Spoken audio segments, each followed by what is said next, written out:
What's up, guys? This is Ep1 Universe, and this is going to be Steven Universe, episode 1 of season 4. We have already gotten to season 4, and it's great because the last two-parter, five-parter, like he came up with Beta, go to Earthlings, go off with where the Rubies came back, going off to the moon base, doing all this other stuff, and like way more parts than just two, and it was great. It was all great. Four-parter, and. Well, we're already in season 4. I actually really thought that the Steven nuclear warhead that's going on right now would actually just go from where we were, all the way up to the end of season 3, because that's a lot of episodes to cover. But no, we're going into season 4. I don't know how many episodes of season 4 we're getting into, but I'm actually legitimately surprised. And after watching a promo, this is apparently the summer of Steven, so all Steven Universe all the time. What makes this kind of like. What makes it kind of upsetting is either this is going to be like after this entire thing is over, we're gonna have to wait like another summer of another Steven to come out, because doing these episodes take time, and posting them all up like this is like all the content that they did at once, and/or we're gonna get weekly episodes again.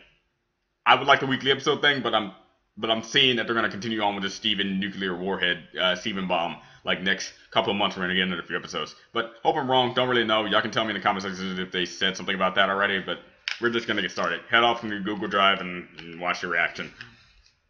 Oh, jeez. 3, 2, 1, now.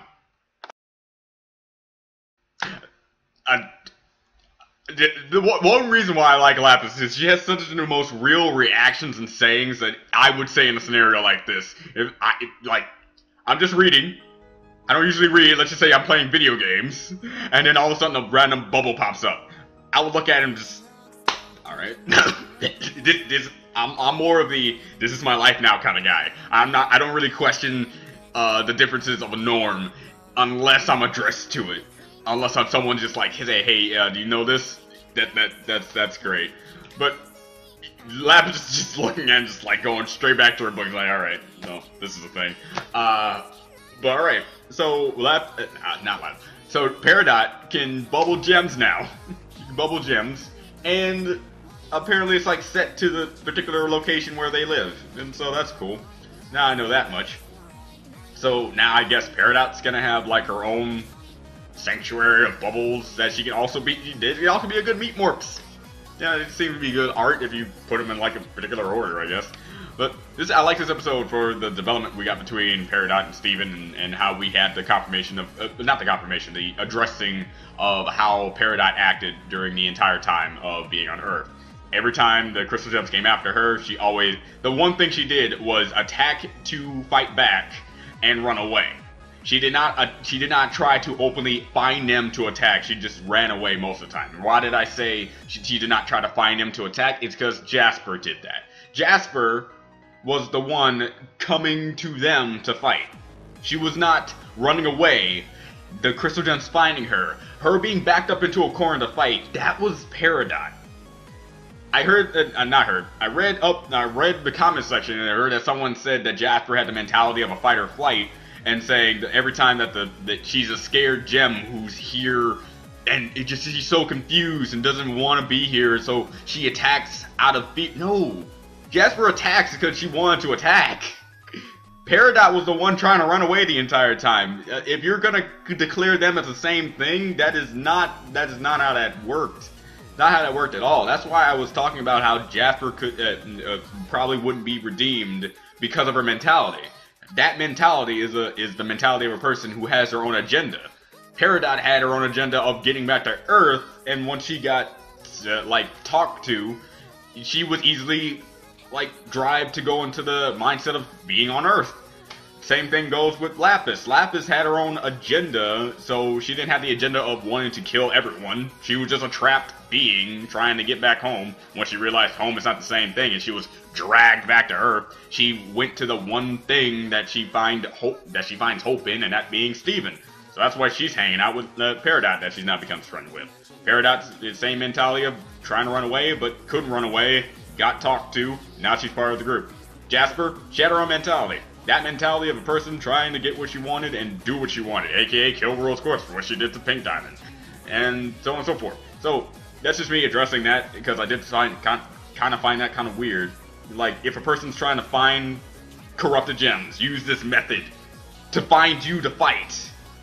That's clearly a different mentality than running away and then fighting because you have to. So, with Peridot learning her... I can't say paradigm unless I figure out what that word is. I only heard paradigm once, and that was in a song. So, I'm not going to say it, even though it sounds like, you know, like one of those gem jokes. I'm not going to use it because I don't know what it is. But Peridot's, like, finally... learning how monsters work and how they can, like, think like that. And they're not completely brainless. They have minds. They're just corrupted. And that's it. They get scared. They have friends, and they know they're friends. They have all this other stuff. So it's not like they're completely a lost cause. The main thing you could say is just wrong with them is they can't talk, which really sucks. So, yeah, alright. And, yeah, now Peridot can bubble, and she can help with the crystal gems as well. So, it's just like, Sadie's first kill with her poofing that one invisible gem way back when. Connie taking out the gem mutants and stuff like that, and now we have Peridot making her first kill, which is great. And I love how they really address how Peridot is a very, very durable character. The last time we saw her get bubbles is because Garnet like that. It was like, okay, that must have taken a lot of force, because Peridot can take a fall, to take a boulder falling on it. It's like, that's great. Yeah, and I can see they do that for comedic value, because it's like, it's definitely like the Wile E. Coyote type of stuff. Like every single moment that everything failed with the contraptions that she made, she tried to outsmart it, even though it had speed on its side, it had like smarts as well. So it's like, yeah, this is definitely a motif to that. And if I'm wrong, I'm pretty sure I'm not. But if I am, I am. But if I'm not, okay. So I'm gonna get started on the last episode that I have, and I'll see you guys then. Bye.